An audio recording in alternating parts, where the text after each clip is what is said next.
What has taken place here is a travesty of justice. We did nothing wrong. I did nothing wrong. Finding former President Donald Trump has committed fraud. I just want to find 11,780 votes.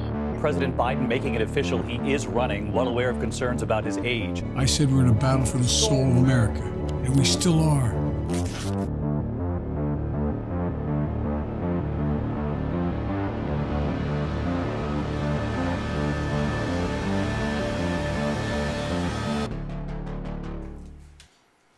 La vérité sur les sondages et le récap du 11e épisode du procès pénal de Donald Trump, c'est la chute et c'est maintenant.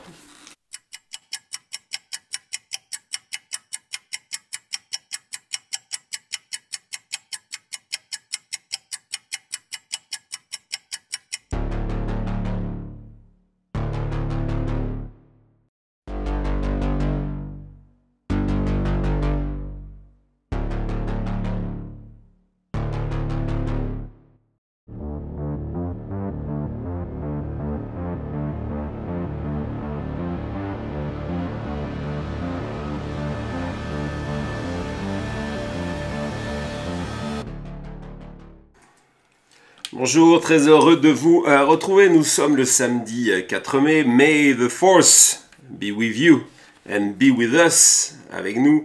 Vu que nous avons une émission, une double émission extrêmement chargée, dans quelques minutes, nous allons accueillir Jean-Marc Léger. Je vous en ai déjà parlé souvent. Jean-Marc qui est le spécialiste nord-américain, à mon avis francophone, des plus intéressants à suivre. C'est le directeur de l'Institut de sondage. Il vient de réaliser un sondage. On y a un petit peu participé. Oui, je sais, les sondages, mais vous allez voir. On va en discuter, on va plonger justement dans les cuisines de la fabrication des sondages. On va essayer de voir ce qu'il faut suivre, ce qu'il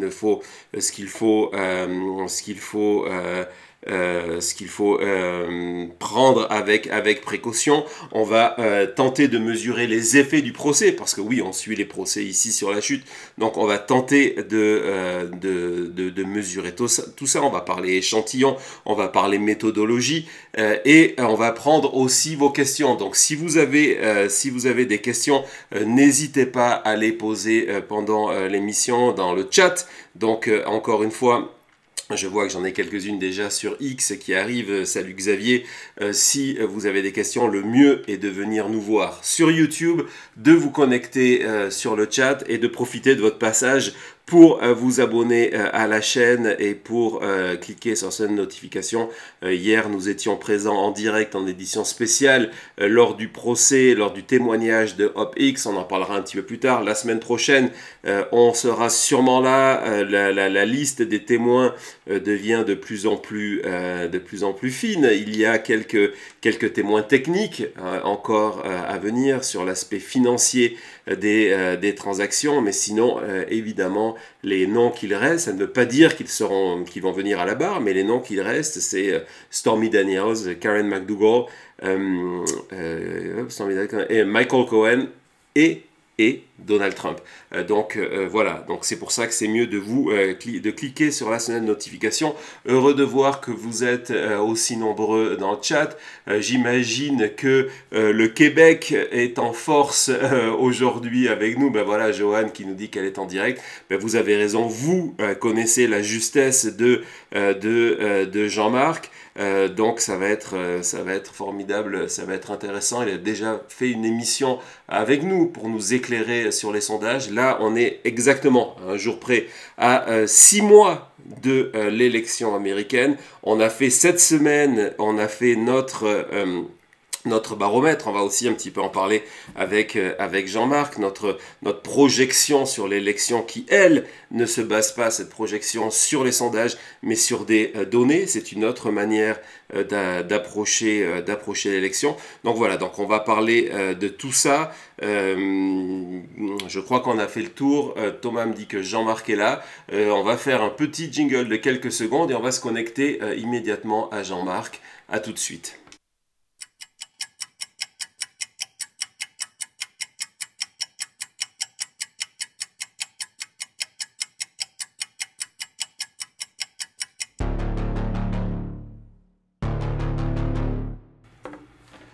Voilà. Est-ce que Jean-Marc, tu nous entends en ce samedi?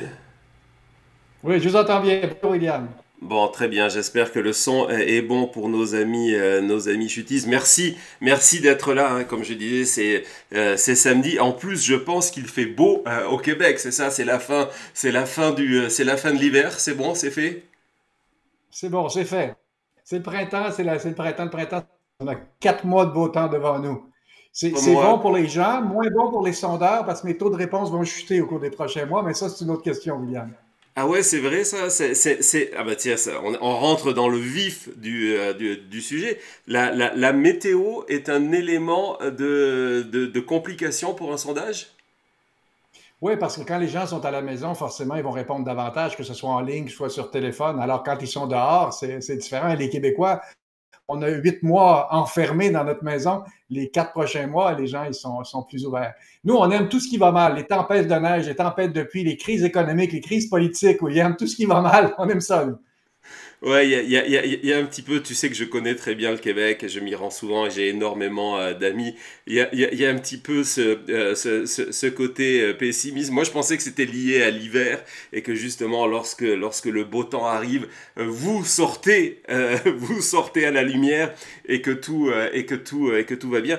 Pour les auditeurs qui te connaissent pas, donc je rappelle que non seulement tu es le président de l'Institut Léger, qui porte donc ton nom, que tu as créé avec ton père, il me semble, hein, c'est bien ça?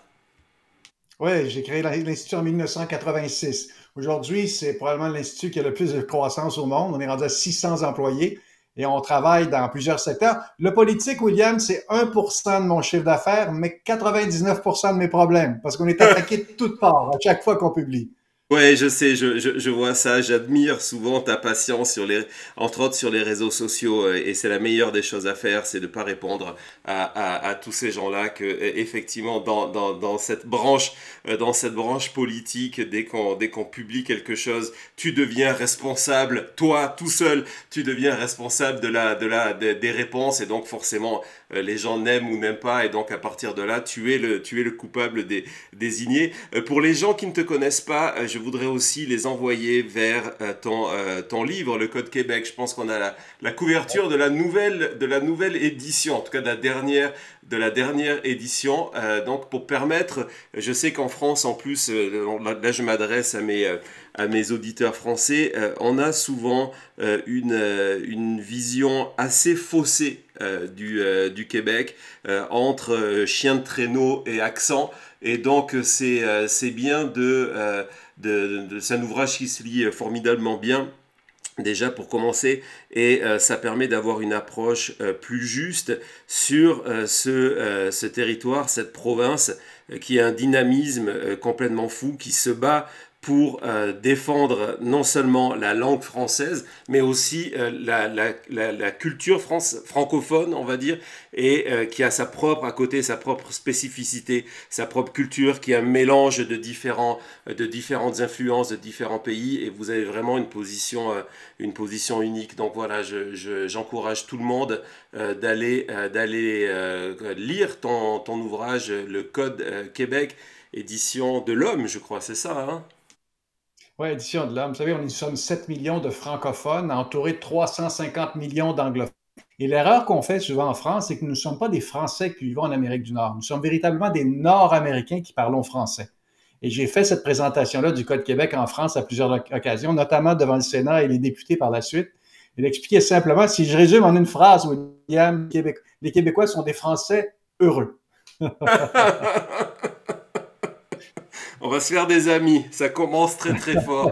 Ça commence très très fort. On va rentrer dans le vif du sujet, et en fait, ce que je te propose, c'est que donc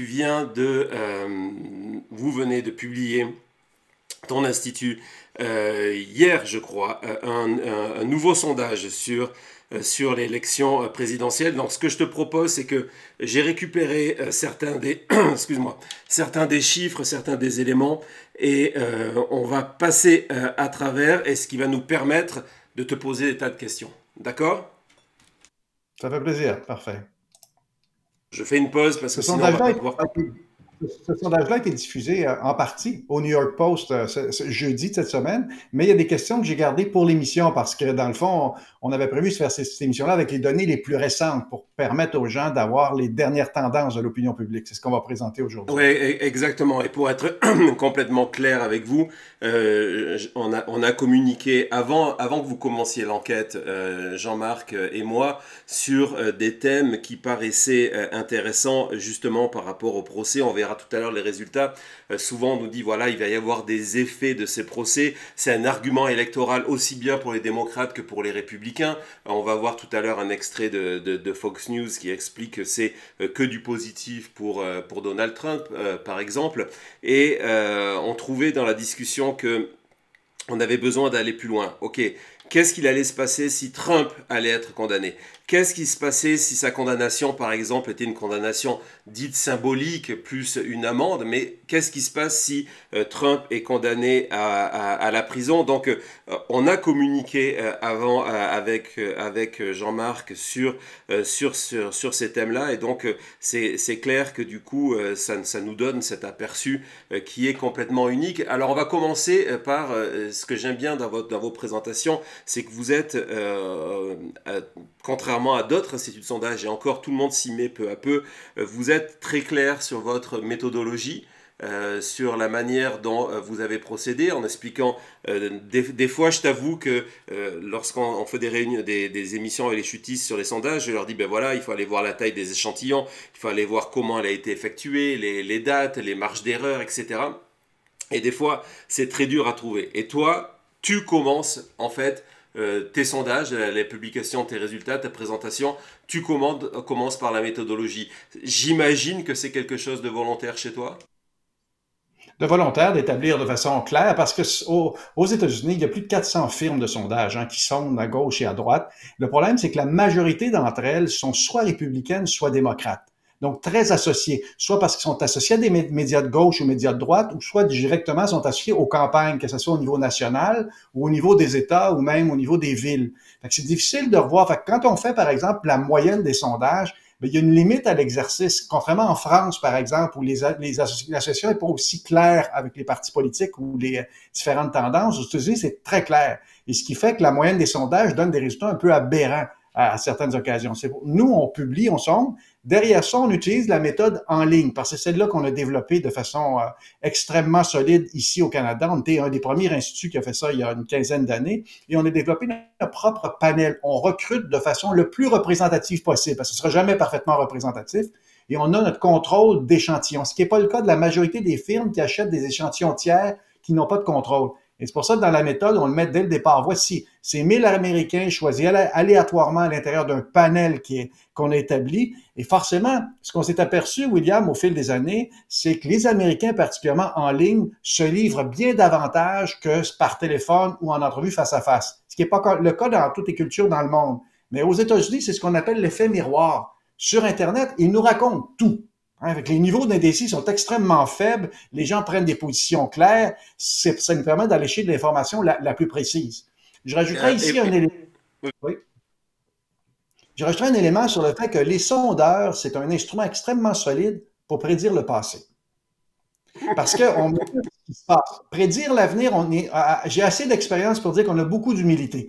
Par contre, on va être capable de voir quels sont les indicateurs. On va parler, par exemple, de l'effet des problèmes légaux de Donald Trump sur l'avenir. En fonction de l'information aujourd'hui, voici ce qu'on peut vous dire. Et on partagera ça un peu plus tard.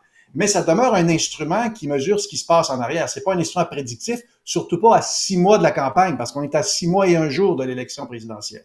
Alors ça me fait extrêmement plaisir que tu me dises ça parce que c'est mon cheval de bataille et tu le sais où j'explique en permanence arrêtez parce que en plus malheureusement j'ai remarqué que les personnes branchent leurs émotions des fois aussi sur ces résultats de sondage et qu'ils aillent dans un sens ou dans un autre, que malheureusement beaucoup de médias francophones, québécois mais aussi français et de médias américains basent leur analyse éditoriale sur des sondages comme s'ils avaient cette espèce de valeur prédictive. Et c'est extrêmement intéressant d'avoir quelqu'un qui fait des sondages en disant non, ça n'a pas de valeur prédictive. Moi, souvent, ce que je dis, c'est, toi, tu parles du passé, moi, je dis c'est un instantané du moment qui est à prendre aussi avec des réserves qui sont celles que tu viens d'exposer en termes de méthodologie, en termes d'échantillonnage, en termes de vérité, de la volonté de partager ce que l'on pense vraiment avec le sondeur. C'est aussi une question. On s'est rendu compte que c'était dur, comme en France, on a eu ces difficultés pendant très longtemps à mesurer le vote du Front National. Ça a été pareil pour le vote Trump. À un moment, c'était difficile de le mesurer parce que les gens ne voulaient pas en parler aux sondeurs. Mais sur la méthodologie, tu as dit quelque chose d'extrêmement intéressant et qui est vraiment une différence qu'on a du mal à saisir en France. C'est le fait qu'aux États-Unis, le sondage est aussi un outil de campagne. Et avec ces fameuses 400 compagnies, dont certaines ont peu de sérieux. Cette semaine, il y a eu une série, il y a quelques jours, de sondages régionaux qui sont sortis par un institut à Washington. Je pense qu'on a juste un extrait, je vais juste te le montrer une seconde, pas un extrait, un screenshot sur l'État de Washington, par exemple, qui est pas Washington DC, mais l'État de Washington, donc sur la côte Est, qui est plutôt, sur la côte Ouest, excuse-moi, qui est plutôt un État démocrate. Et ce sondage donc expliquait que, Thomas est en train de le chercher, mais le point c'était qu'il expliquait que Donald Trump était en tête dans un État qui est d'habitude démocrate. Et ce qui est intéressant, c'est que, il y avait la taille de l'échantillon, et donc tu vas me dire par rapport à ça, c'était un sondage de 250 personnes. Qu'est-ce que toi, en tant que sondeur, parce que je sais que le sondage auquel on va parler, votre échantillon est un petit peu au-dessus de 1000, c'est ça? Oui, exactement, 2008. Mais l'esprit derrière ça, c'est qu'un sondage, il y a trois choses à surveiller. Il y a d'abord l'échantillonnage, donc qui est interrogé, combien ils sont interrogés. Et ça, forcément, plus c'est représentatif, plus on va être près de la réalité. Même s'il y a 250 ou 1000 répondants, si c'est fait dans les campagnes américaines, on aura des résultats complètement différents que si c'est fait uniquement dans les villes. Bon, ça, le premier élément. Le deuxième élément, ce qu'on va regarder, c'est la question posée. Parce que chaque mot qu'on ajoute dans une question a une charge émotive. Il faut s'assurer de poser la bonne question. Et à la fin aussi d'interpréter le résultat. Tu as mentionné tout à l'heure que les sondeurs sont souvent un instantané. La vraie force du sondeur, c'est de regarder les différents instantanés pour voir le film de l'événement.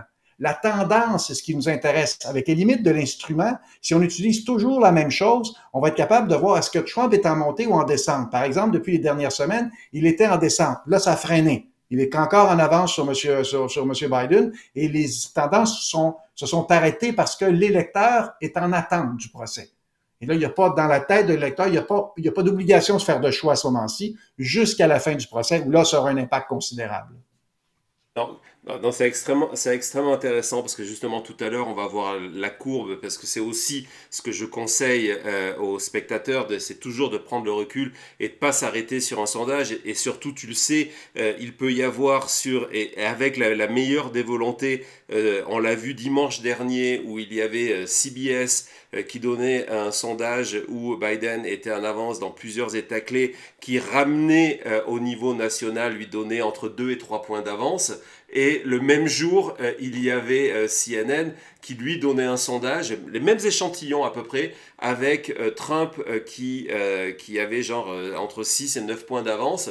Et donc, j'expliquais que c'était juste une probabilité, c'était mathématique et c'est pour ça qu'il faut prendre ce recul-là. Mais sur le sondage là, que Thomas montre, au-delà de la taille de l'échantillon, ce que je voulais aussi souligner sur le côté instrumentalisation politique, donc ces sondages sortent en permanence et sont en plus, il y a un écho formidable sur X, on les voit, etc. etc. Et lorsqu'on va s'intéresser à ce groupe, le Bulfinch Group, on se rend compte que le président Lloyd de ce groupe-là, en 2020, il travaillait pour Donald Trump à la Maison-Blanche. Ouais, et que en plus de ça, sa compagnie, il a changé le nom parce que il faut un petit peu des fois changer le nom. C'est la compagnie qui appartenait, qu'il a racheté à Kellyanne Conway. Donc c'est des compagnies qui sont politiquement orientées. C'est un des sondeurs de Donald Trump. Et donc c'est aussi pour ça qu'on se retrouve dans les sondages aberrants. Et on a eu cet effet, tu t'en souviens forcément, pour les élections de mi-mandat, de mi-terme, où on s'est rendu compte qu'il y a eu cette apparition de toutes ces compagnies là qui arrivaient qu'on ne connaissait pas, hein, la plupart du temps, qui sortaient ces sondages et qui prédisaient cet effet de vague rouge qui finalement ne s'est pas tourné en réalité et qui venait polluer aussi tout ce qui était agrégateur de chiffres parce que forcément ça fausse les moyennes. Est-ce que tu as une idée, c'est quoi l'intérêt d'une campagne de sortir des sondages favorables à un candidat? Est-ce que ces sondages favorables ont un effet d'entraînement où du coup les supporters se disent bah, tiens on va gagner, je vais aller voter. C'est quoi la stratégie derrière ces sondages placés, créés indirectement par des campagnes? Parce que ce ne sont pas des sondeurs, ce sont des groupes de lobby derrière ça. C'est ce qui est dangereux. Là. Vous voyez, ils utilisent le mot Independent Center pour essayer de se positionner à cet égard-là, alors qu'en réalité, ça fait partie d'une stratégie de campagne. Un sondage a zéro importance. Par contre, une série de sondages, ça a plus d'importance. C'est comme Donald Trump. Dire un mensonge une journée, c'est moins grave. Mais tous les mensonges qu'il raconte un après l'autre fait qu'en bout de ligne, il est en train de recréer l'histoire autour de ça. Et c'est ça la difficulté. Il y a 4-5 sondeurs américains qu'il faut suivre. Le New York Times avec Siena, c'est un sondage qui est sérieux.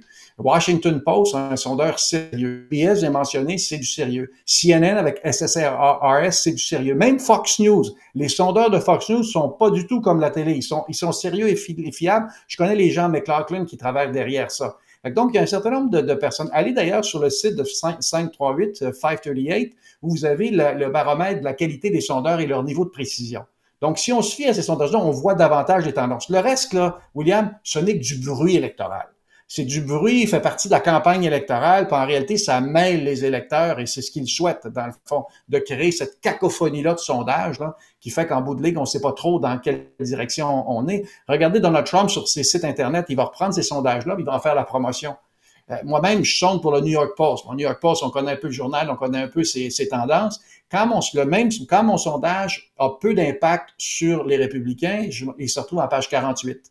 Si mon sondage dit, par exemple, comme celui de cette semaine, qui dit que Biden ne profiterait pas de la baisse de Trump, là, on va se retrouver à la première page. Vous voyez, fait que c'est pas juste le sondage tel quel, c'est comment le média joue le sondage. Et ça, c'est un double effet sur le sondage, puis c'est une tendance. Mais en bout de ligne, là, on influence très peu l'électeur directement, contrairement à ce qu'on pense. J'ai assez d'études sur ce sujet-là. On influence les indécis, mais les indécis, souvent, c'est des gens qui ne votent pas. Ce qu'on influence surtout, William, c'est le taux de votation. Et le taux de votation en 2020 a été le plus élevé des 50 dernières années aux États-Unis, avec 66%. Pour les États-Unis, c'est énorme, parce qu'on sait que dans la majorité des États, que tu votes dans le Washington ou que tu votes dans les États du Nebraska, ça ne change pas grand-chose. Il y a une dizaine d'États où il y a vraiment de l'importance. Et là, les taux dans ces dizaines d'États-là, on les voit. Regardez ce qu'on appelle le Rust Belt, c'est-à-dire la ceinture rouillée. On parle du Wisconsin, d'Illinois, Michigan, Indiana, Ohio. Ça a voté à plus de 70% dans ces côtés-là. Presque autant que la présidentielle française. Vous étiez à 72% la dernière présidentielle française. Fait que ça vote. Et ça, là, les sondeurs, on a de l'impact direct sur le fait est-ce que je vais voter ou pas voter parce que c'est serré ou pas serré. Et là, forcément, ça sera serré la prochaine élection. Donc, les taux. Nous, au Québec, William, on connaît ça. Il y a eu un référendum au Québec en 95. On sondait le matin du sondage. Je publiais dans le Globe and Mail et le Journal de Montréal. Mon sondage donnait 50-50. Wow. La réalité, ça finit à 49,4 pour le oui, 50,6 pour le non. Le taux de votation, 94%. On dit à la blague que les gens ont voté au Québec. Extraordinaire. Et justement, quelque chose que j'aime beaucoup, on va en parler un petit peu plus tard, on va retourner sur la méthodologie de votre sondage. Ce que j'aime beaucoup, c'est que vous donnez des résultats par région électorale et ça pour moi un effet extrêmement intéressant sur la carte électorale, parce que je le rappelle aussi, là on est dans une situation de sondage en pourcentage, comme si c'était une démocratie suffrage direct. Les États-Unis, c'est pas le cas, on vote pour des grands électeurs. Donc tu nous donnes une tendance, mais c'est pas parce que, par exemple, dans une tendance, il va y avoir un candidat avec 1%. On l'a vu de toute façon en 2016 où le vote populaire a été remporté par Hillary Clinton, mais le vote des États, lui, a été remporté par Donald Trump. Donc on va retourner sur la méthodologie. Donc tu expliques la méthodologie, donc c'est du online, ta marge d'erreur est extrêmement claire, donc ça ce sont vraiment là je m'adresse à vous spectateurs, ce sont vraiment des chiffres que vous devez aller voir lorsque vous avez, comme c'est le cas aujourd'hui, un sondage où il y a 1% d'écart et que vous avez des marges d'erreur de 2,4, est-ce que ça veut dire que c'est quasiment virtuellement une égalité? Comment on doit interpréter ça quand ton chiffre final est dans la marge d'erreur? Oui, parce qu'une marge d'erreur, étant donné qu'on n'interroge que 1000 personnes et non pas les 330 millions d'Américains, forcément, il y a une marge d'erreur statistique. Ce qui veut dire que quand on dit que Trump est à 46%, la réalité, il va se retrouver peut-être autour de 44 à 48%. Ce qui fait que ça demeure extrêmement serré. Fait qu'on fait souvent dire aux sondages qu'ils ne disent pas. Quand ça varie d'1, 2, même 3 points de pourcentage, dans le fond, il n'y a pas vraiment de variation. Ça fait une belle une des médias, mais dans la réalité, il n'y a pas de variation. Et l'échantillon, le dernier élément, c'est ce qu'on appelle le weighting, la pondération. C'est l'élément, l'art, c'est d'être capable d'aller, il y a deux niveaux là-dedans, d'être capable d'être le plus représentatif socio-économiquement. Donc, en termes d'âge, en termes de région, en termes de scolarité, on a un certain nombre de facteurs qu'on va contrôler pour être capable d'être le plus précis possible. Il y a un deuxième facteur qu'on tient compte aussi, c'est ceux qui vont voter ou qui vont. Parce que toute la science du sondage est là. Si 66% des gens votent, les gens qui ne votent pas ne m'intéressent pas. Et toute la clé est là. Par contre, à 6 mois d'élection, on va présenter le résultat. Plus on arrive de l'élection, plus c'est clair dans l'esprit des gens qui vont aller voter. Comme par hasard, dans ce sondage-là, 60% des électeurs disent qu'il est certain qu'ils vont aller voter. On se retrouve à peu près avec les mêmes taux. Et c'est eux qui nous intéressent, parce que les autres sont pas importants. Et là, on a développé toutes sortes de techniques pour être capable d'anticiper le taux de votation. Et la précision de Léger vient de ça. Vous savez, mon père a été en politique avant moi, et lui, il était un organisateur. Et toute la clé est sur prédire qui va aller voter. Et la science qu'on a développée autour de ça, elle est extrêmement importante. Et c'est ça qui fait la clé. Et c'est pour ça que j'ai enlevé 2 mythes. Le premier mythe, c'est que les sondeurs américains se trompent. Les bons sondeurs ont bien prédit au niveau national. Au niveau local, on se retrouve avec toutes sortes de firmes qui ont toutes sortes d'intérêts. Et dans les 2 dernières élections, ils ont fait des erreurs au niveau de certains États. Il faudrait que c'était serré à 1 ou 2 points près. Mais le mythe que les sondeurs se sont trompés aux États-Unis, là, c'est faux. Hein? Le deuxième mythe, c'est d'être capable de voir la tendance. C'est que là, les tendances sont tellement brouillonnes dans une campagne, il faut absolument que vous choisissiez 2, 3 films ou 4, 5 films et suivez les mêmes. Arrêtez de suivre tous le Real Clear Politics, par exemple, qui est un site qui est très suivi, mais qui a toutes sortes de sondeurs là-dedans avec toutes sortes d'intérêts. Il faut être capable de suivre véritablement les firmes avec qui vous avez confiance. Et là, vous allez voir plus clair sur le portrait politique américain.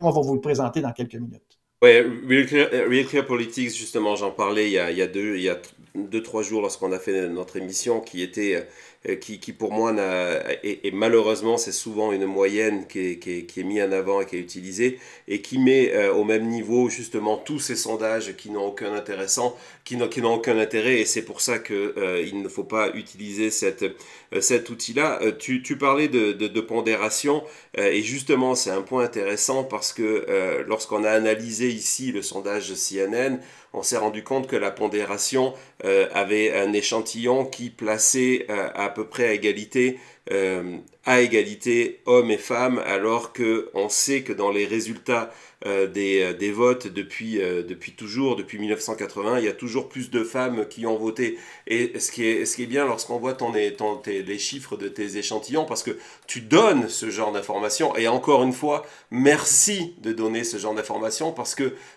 très souvent, on ne retrouve pas ça dans les sondages et dans les échantillons. On se rend compte que tu as, je pense qu'on les a, Thomas, sous échantillon, on a environ, donc là c'est celui par région, donc c'est aussi intéressant de voir comment tu as choisi ton échantillon par région. On va en reparler. Et dans le deuxième, donc donc voilà, on se rend compte que tu as 508 hommes contre 515 femmes, donc tu as un peu plus de femmes que d'hommes une fois que tu as pondéré tout ça.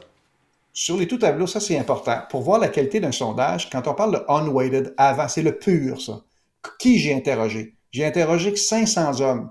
Mais en réalité, il y a une pondération qui est faite pour s'assurer de la représentativité, comme j'ai mentionné, l'âge, la scolarité, tout ça. Et ce qui fait qu'il y a une petite variation. Regardez par exemple chez les 18-29 ans. Ils sont plus difficiles à aller chercher. Ça, c'est la difficulté des sondeurs. Seulement 105 personnes ont voté. Mais en réalité, quand je les pondère en fonction de la proportion de la population, ils sont à 200. Donc, chaque vote représente 2 votes pour les jeunes. Et vous voyez, ça, c'est un premier billet, même dans notre échantillon à nous. Hein? Même si l'échantillon est à peu près près de la réalité, il y a quand même des petits éléments qu'il faut corriger, justement, parce que sinon, si je sous-évalue trop les jeunes, par exemple, ben, je risque d'avoir un biais à la fin. Le problème, c'est que vous avez des échantillons où il y a des jeunes, il y en a 50, ou des gens, par exemple, de telle région, il y en a 20. Là, ils multiplient par 15, par 20. Je donne l'exemple des robocalls. Vous savez, nous, ce qu'on appelle, je ne sais pas en France si vous appelez la même expression robocal, là, et c'est des IVR, l'Interactive Voice Response, c'est vraiment des robots qui appellent à la maison. Le problème, c'est que tu n'interroges que les gens plus âgés qui sont à la maison, donc souvent les moins actifs. Et donc, le résultat des robocalls se retrouve souvent à l'extérieur de la réalité parce qu'on n'interroge pas les jeunes, on n'est pas capable de rejoindre la clientèle jeune. Ça, c'est un élément qu'on surveille beaucoup sur la qualité de l'entrevue. Les jeunes. Et l'autre élément chez les jeunes, j'ai mentionné que les Américains ont voté à 66%. Chez les jeunes, c'est seulement 40% des jeunes qui vont voter. Fait que ça chiale beaucoup sur les médias sociaux, c'est très actif, mais ça ne se rend pas jusqu'au bureau du scrutin. Fait qu'ils sont moins intéressants pour les politiciens, et les politiciens s'adressent peu aux jeunes dans la campagne. Pas rien, parce qu'ils ne vont pas voter. Non, c'est sûr, et c'est souvent aussi un des thèmes que je mets en avant, que les réseaux sociaux ne correspondent pas à la réalité. Et du coup, il faut savoir raison garder. Et en tout cas, c'est intéressant de voir que non seulement vous êtes ouvert sur ces chiffres-là, et que toi-même, de ton côté, tu te dis, ben voilà, ça crée déjà un décalage, parce que on a réussi à avoir que 105 18-29 ans, et donc il faut pondérer ce chiffre-là pour essayer d'avoir un aperçu le plus réaliste. On va passer justement dans votre résultat global que j'ai trouvé intéressant pour une raison. Donc on passe là. Donc évidemment, je vous rappelle, on est dans la marge d'erreur qui est de 2,4%. Et donc tu as 46 pour Donald Trump, 45. Première question avant de te donner ma remarque. Cette enquête a été publiée donc à la fin du mois d'avril. À quand remonte la précédente et quelle était la proportion à ce moment-là? Donald Trump avait 3 points d'avance. Donc, il en a 2. Il en a 1 aujourd'hui, 1 point d'avance. Donc, c'est une baisse pour Donald Trump, mais malgré tous les événements et tout le focus sur son procès, parce qu'il y a un élément majeur, c'est que je sonde au moment du procès, qui théoriquement devrait être négatif, M. Trump. Il a été négatif, mais très légèrement jusqu'à maintenant. 2% de variation, ça demeure dans la marge d'erreur. Donc, en réalité, il n'y a pas eu de variation. Ça demeure une course extrêmement serrée, mais comme on dit, ça, c'est au niveau national. Par contre, quand on va dans les États, Donald Trump maintient une avance de 4 à 5 points dans les États du Sud qui sont serrés. On parle de l'Arizona, le Nevada, la Floride, on parle de la Géorgie, et environ de 1 à 2 points dans les États du Nord. On parle du Wisconsin, du Michigan, de la Pennsylvanie, qui sont affectés. Au-delà de ces résultats-là, s'il y avait élection aujourd'hui, William, Donald Trump redeviendrait président des États-Unis. entre ce résultat-là et les élections, il demeure qu'il y aura un procès. Au moins un, en tout cas. Je ne sais pas s'il y aura d'autres, mais au moins un procès. Et ça peut faire varier les résultats. Ce que je trouvais intéressant dans ton chiffre, et aujourd'hui tu as publié un article dans le journal de Montréal qui reprend ces informations et qui est vraiment très bien, c'est qu'en 2016, Donald Trump a fait 46,1% des voix. En 2020, il a fait 46,9%. Là, il est à 46%.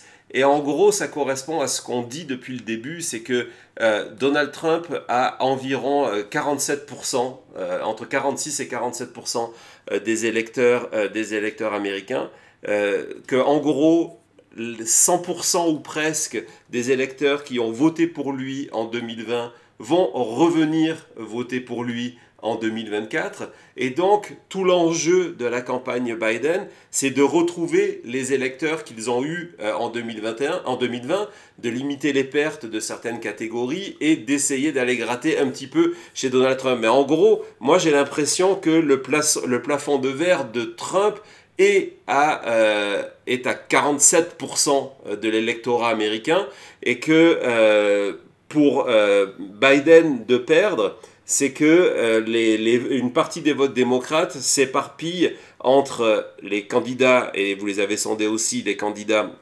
indépendants et de troisième parti, et l'abstention. En gros, moi, quand je vois ton sondage, c'est la manière dont je le lis. Qu'est-ce que tu penses de ça? Exactement. La clé, c'est le 46 ou 47% de Donald Trump, là. C'est la clé. Il a un plafond de verre, mais il y a aussi un plancher. C'est-à-dire son plancher-plafond est très, très rapproché. Il ne baissera pas beaucoup, il ne montera pas de beaucoup, mais avec un taux comme celui-là, c'est suffisant pour gagner l'élection.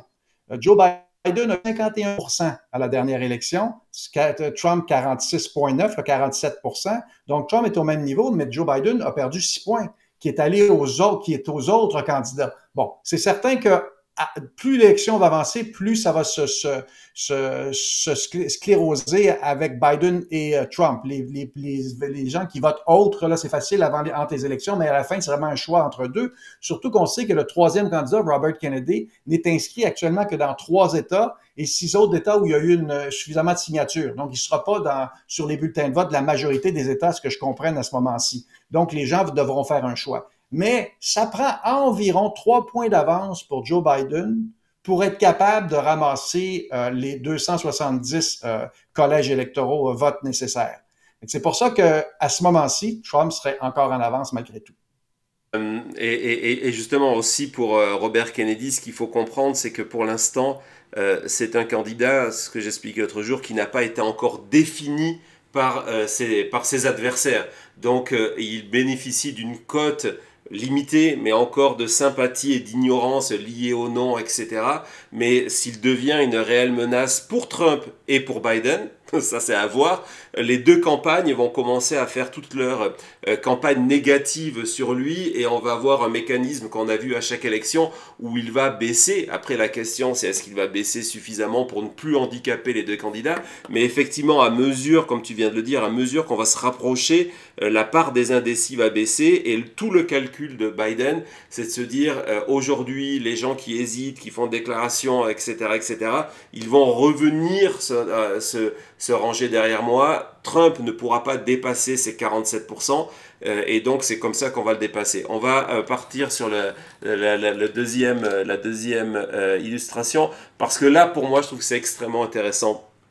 C'est que peut-être vous êtes le seul d'ailleurs, je ne sais pas, tu me corriges, à publier ces résultats par région. Et je trouve que c'est un outil formidable, ces résultats par région, parce que déjà ils nous décrivent une Amérique qui est divisée, hein, parce qu'on se rend compte que dans certaines régions, le taux de favorabilité, là, du coup, pour Trump dans le sud des États-Unis est de 56%. C'est quand même un chiffre relativement important, donc qui s'accompagne évidemment d'un rejet pour Biden. C'est l'État où il est le plus faible. Et donc, je trouve que c'est intéressant parce que alors peut-être que mon analyse est tirée par les cheveux, et donc je veux juste t'en parler et avoir ton retour là-dessus, c'est que on se rend compte que globalement, Trump a une avance importante dans le sud des États-Unis,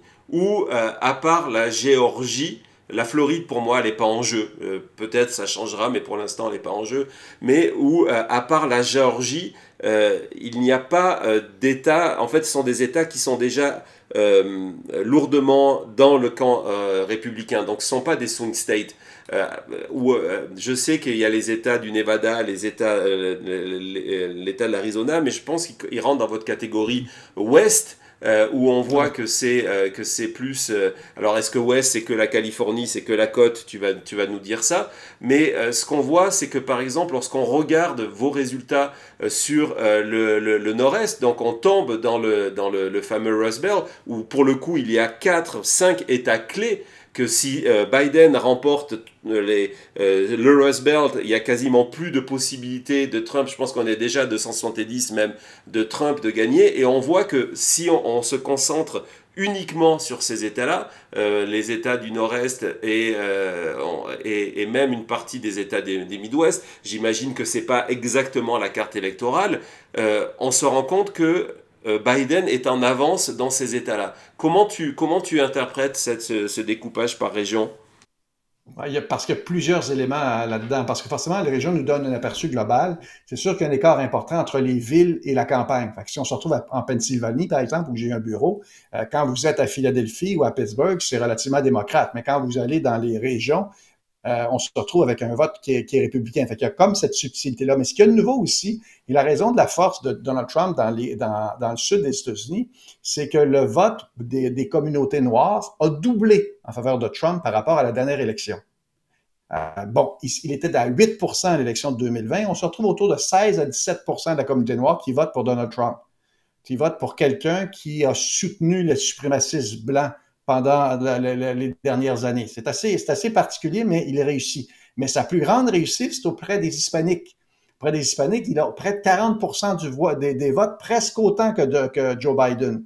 Dans les deux communautés les plus importantes aux États-Unis, il a réussi à marquer des points. Parce qu'il a perdu auprès des gens plus scolarisés qui en ont assez du chaos qui est en train de mener, il a quand même gagné auprès de ces groupes-là plus défavorisés aux États-Unis. Ça explique beaucoup de choses mouvement d'opinion par rapport à 2020 et le fait que son vote se tient encore à un niveau qui est très élevé. Alors justement, en fait, tu fais bien de parler de ça parce que je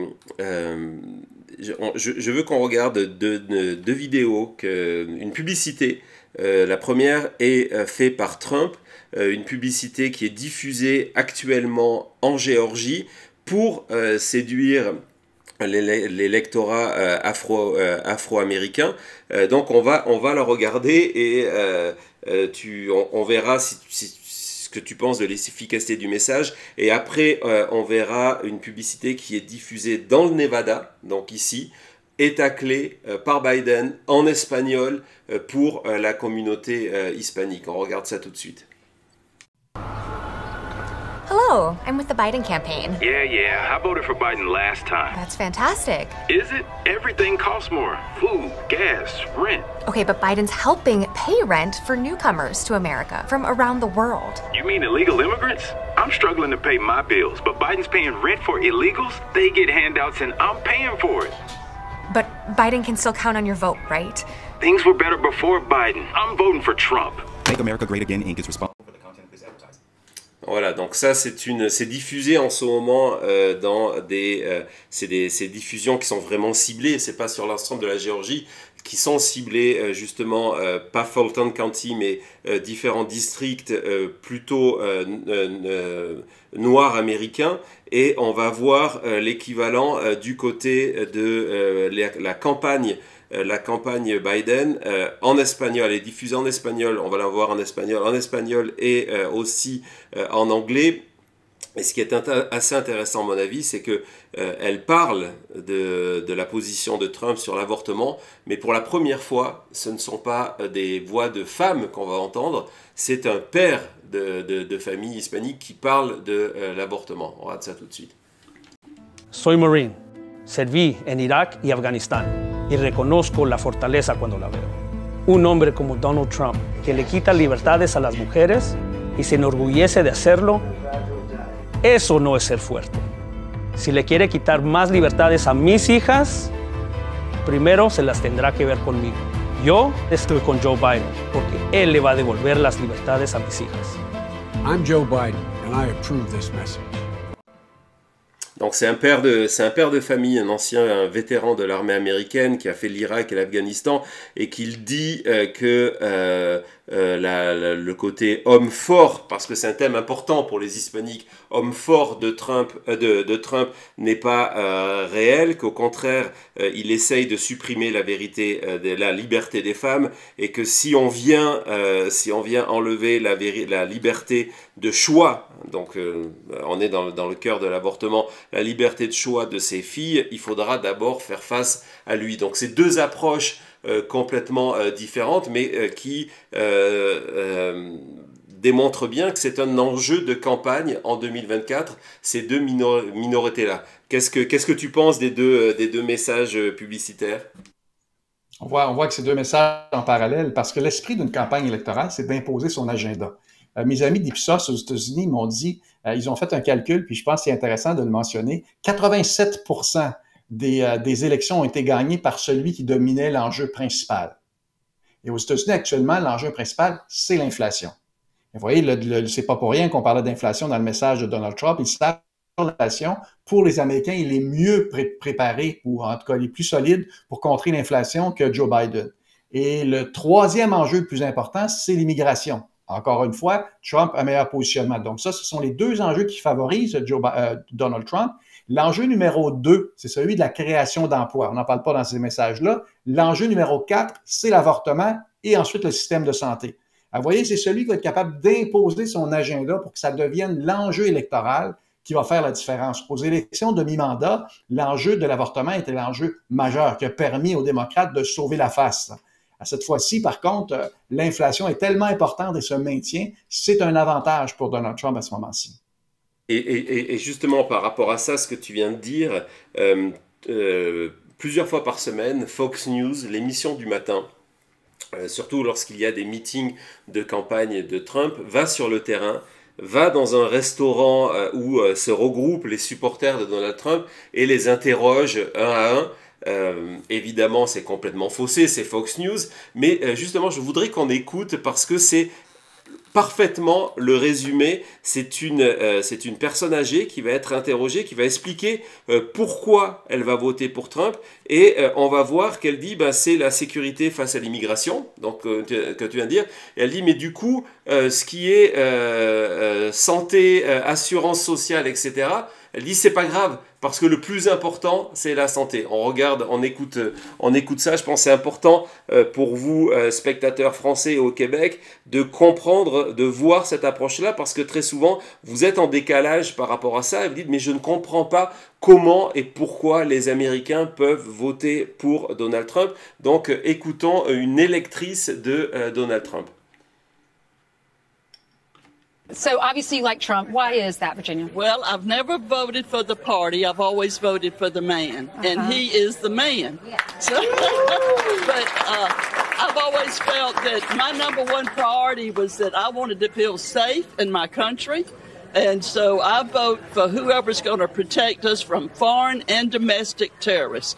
And I think Trump is the number one person that will do that.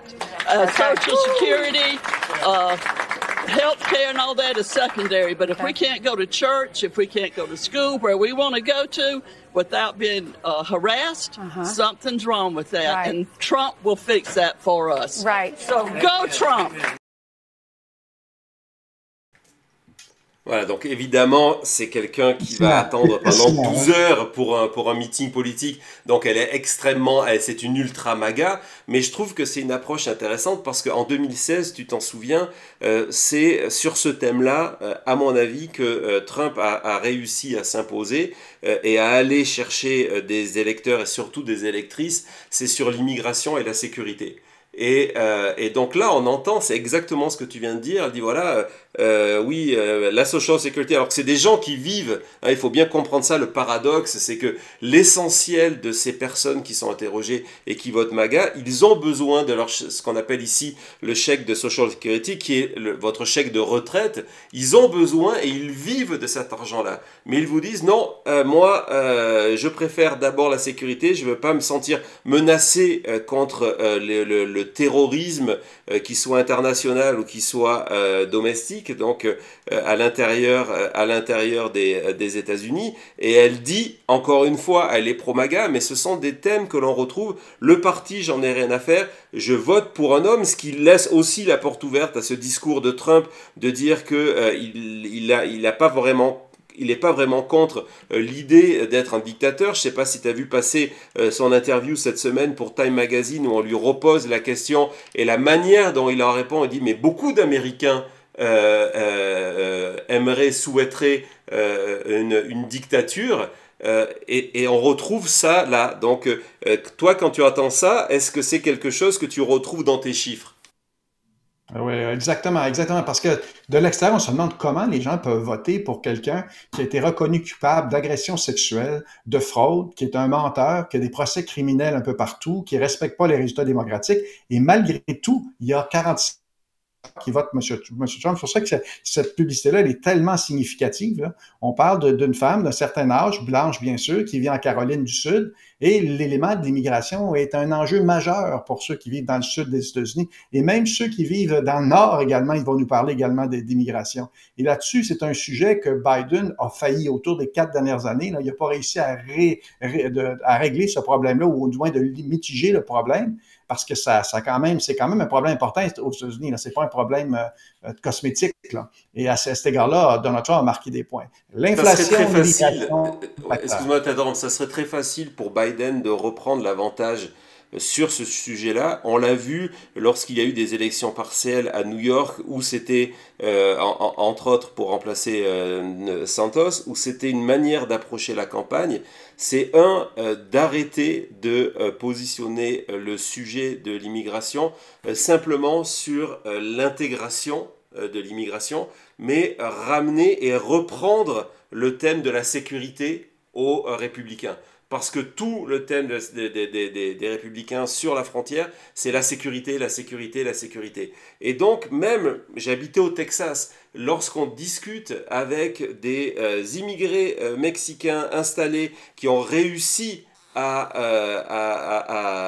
réussir leur vie au Texas, ce sont des gens qui sont prêts à aller voter Trump. On l'a vu en 2022, y compris dans des comtés au niveau du Texas qui sont quasiment uniquement latinos, hispaniques, où les candidats Trump ont fait des bons scores parce qu'il y a ce discours de la sécurité. Et le thème de la sécurité, c'est quelque chose qui touche tout le monde, même si on est un immigré première ou deuxième génération, comme certains le sont. Et donc, j'espère que du côté de la campagne de Biden, c'était le cas lorsqu'il y a eu ce plan que Trump n'a surtout pas voulu qu'il passe, on va s'emparer de ce thème-là en disant, voilà, la sécurité n'est pas un thème uniquement républicain.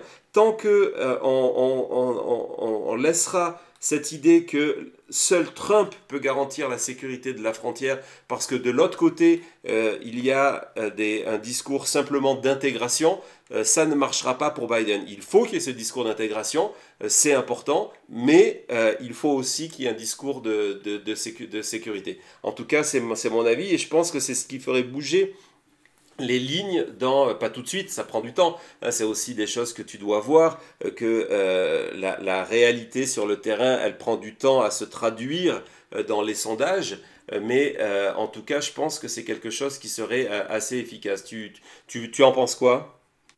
Je pense qu'il est trop tard. Je pense qu'il est trop tard sur le dossier de l'immigration. C'est tellement un positionnement clair de Donald Trump. Il peut simplement diminuer, enrayer ce sujet-là en essayant de régler un certain nombre de problèmes, mais plus l'élection va porter sur l'économie, sur la performance économique qui est quand même exceptionnelle des États-Unis, notamment sur le taux d'emploi.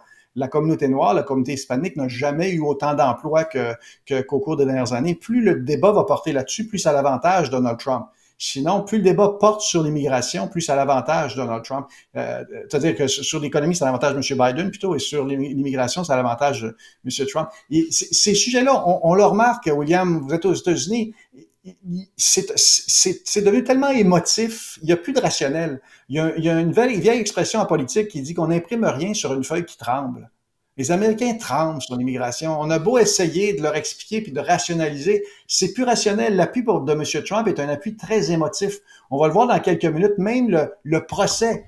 On parle du premier président des États-Unis qui subit un procès criminel. On est en train de faire la démonstration que c'est un criminel et les gens s'en foutent. Ils passent à autre chose. C'est assez exceptionnel. C'est du jamais vu, cette connexion que Donald Trump a avec une partie du peuple américain.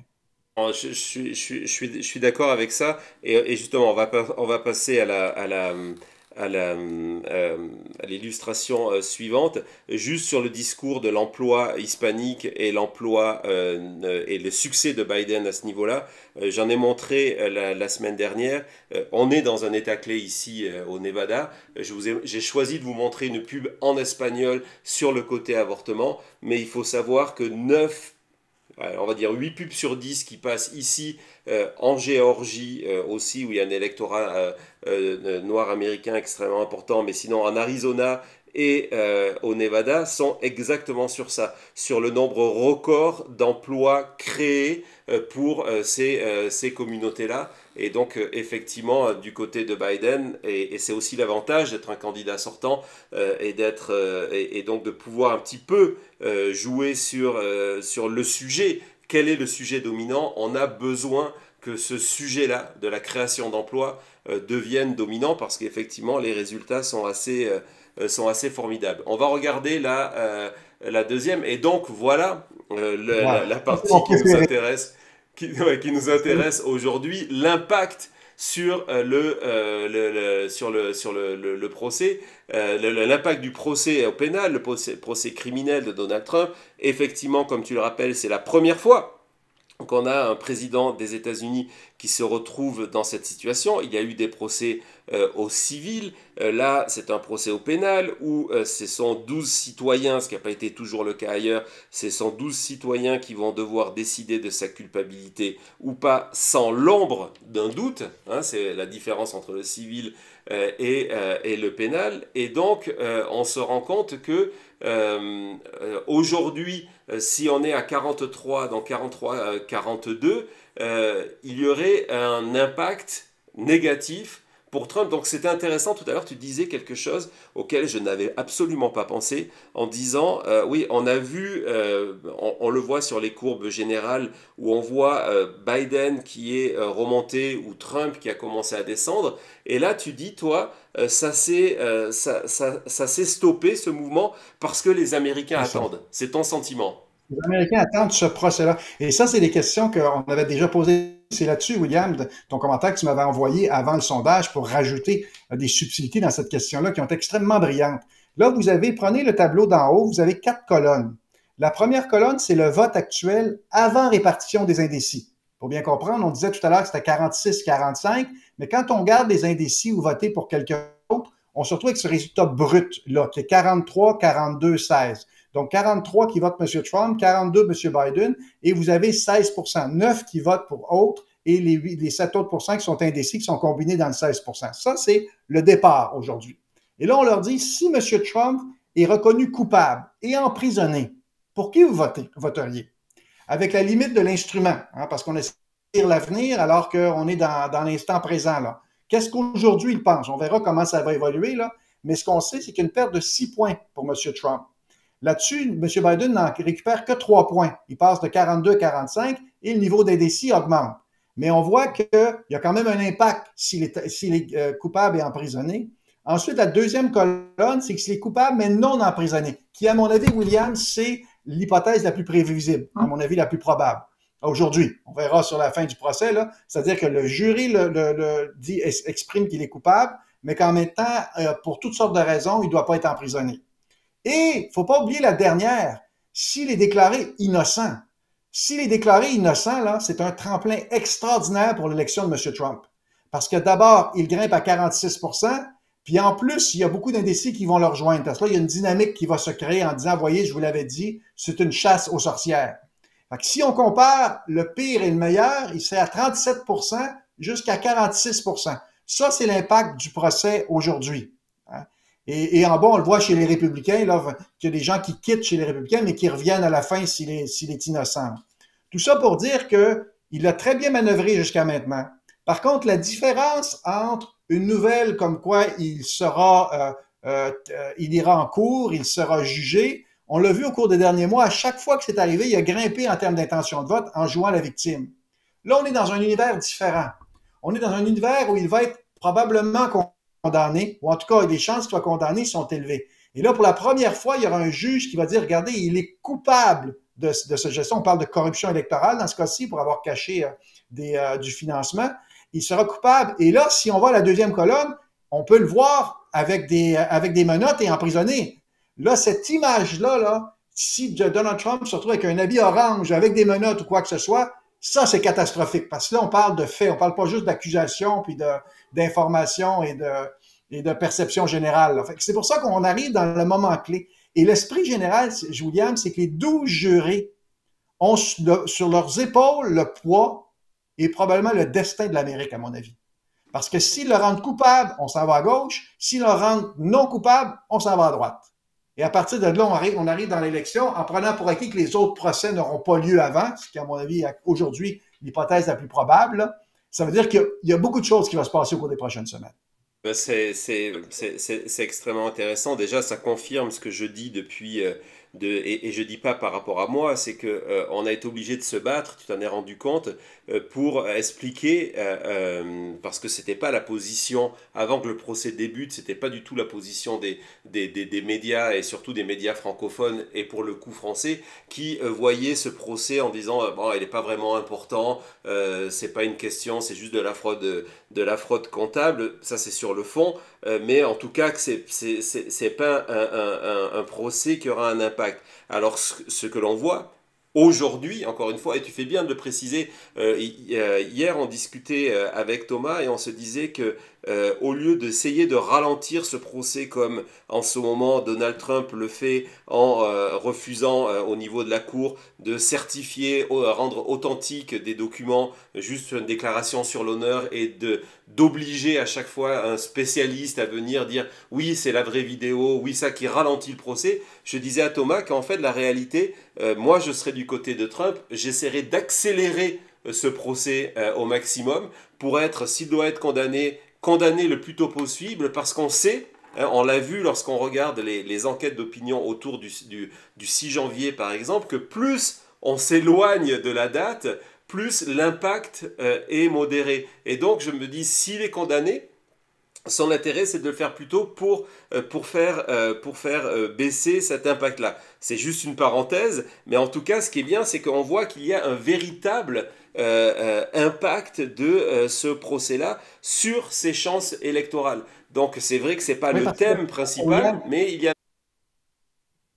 Oui, parce qu'il y a une différence entre une nouvelle, des arguments et des faits.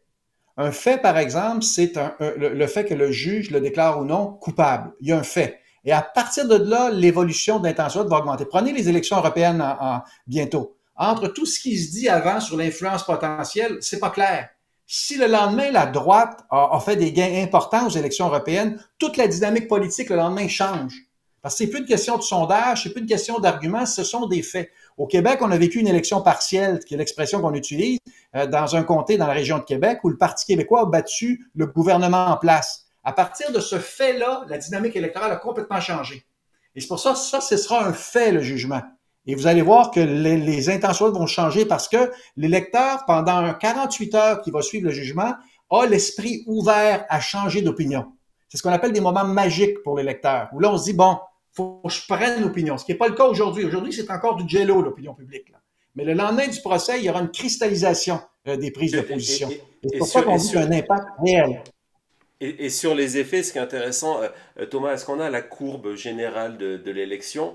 Parce que souvent, j'ai tenté d'expliquer que lorsqu'on voit le moment où Biden est un petit peu remonté, où en tout cas Trump a commencé à baisser, c'est justement avec les premiers verdicts qui n'ont pas eu le même impact qu'un verdict criminel, mais sa condamnation pour diffamation dans l'affaire Jean Carroll, puis après celui pour fraude, où on parle quand même de presque un demi-milliard de dollars, c'est là que les lignes ont commencé à bouger. C'est ce côté, à mon avis, complètement effet de ce qui peut se passer avec ce procès. Et du coup, il y a un enjeu extrêmement grave parce que, comme tu le dis, souvent parce qu'on le suit au jour le jour et on se dit, bon, il y a tous ces événements, il y a tous ces documents. Tout à l'heure, on fera le récap de ce qui s'est passé hier avec des témoignages, des enregistrements audio, des enregistrements vidéo.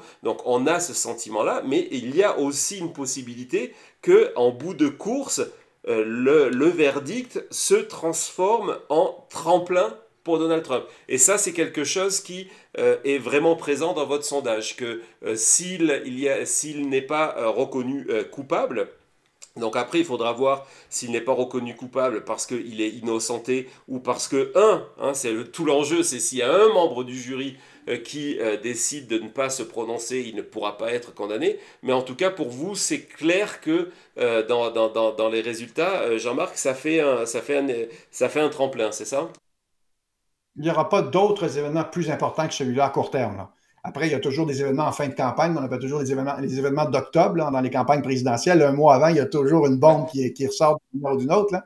Mais c'est l'élément majeur qu'il faut suivre. C'est pour ça que ce procès-là devient tellement important. Et là, dans le fond, on n'a eu que l'entrée jusqu'à maintenant, là. Bientôt, on aura le plat principal dans ce procès-là, puis on va voir jusqu'où ça va aller. Il y a un autre élément insidieux qu'il faut mentionner, parce que le procès sur les fraudes financières, c'est aussi extrêmement important, parce que depuis ce temps-là, Donald Trump a de la difficulté à réussir ses campagnes de financement. Et on sait qu'aux États-Unis, contrairement en France, contrairement au Canada, l'argent a énormément d'importance dans une campagne électorale. Follow the money. Tu vois, par exemple, je travaillais, moi, à une autre campagne électorale, puis l'organisateur de McCain, John McCain, à l'époque, moi, je lui disais, vous savez, ça va être serré, tout ça. Il dit non, regardez combien d'argent ont les candidats. Parce que ça prend tellement d'argent pour faire des publicités, gagner des campagnes au niveau local. Et là, jusqu'à maintenant, Biden a plus que le double d'argent que M. Trump. Et M. Trump a de la difficulté à ramasser cet argent-là parce que tout l'argent sert au procès. Et ça, c'est une difficulté importante, là, la décision sur la fraude. C'est par l'argent qu'il peut perdre, Donald Trump. Sinon, dans l'opinion publique, il peut se maintenir assez longtemps.